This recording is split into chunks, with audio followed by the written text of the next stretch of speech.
Sebuah video yang membuat kagum kembali ramai di jagat media sosial. Pasalnya, video yang diunggah oleh Azril Ibrahim menjadi perbincangan warganet.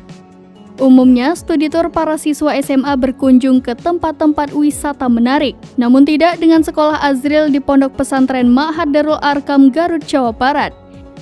Ia dan teman seangkatannya lebih memilih studi tur ke Tanah Suci Mekah. Hal inilah yang membuat videonya viral hingga dibanjiri komen warganet di kolom komentar.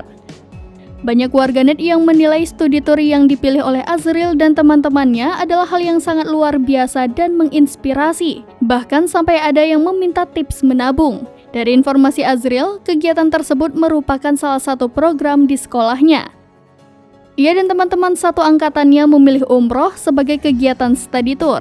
Mereka menabung dari kelas 1 SMA hingga kelas 3 SMA hingga bisa sampai ke Tanah Suci Mekah bersama-sama.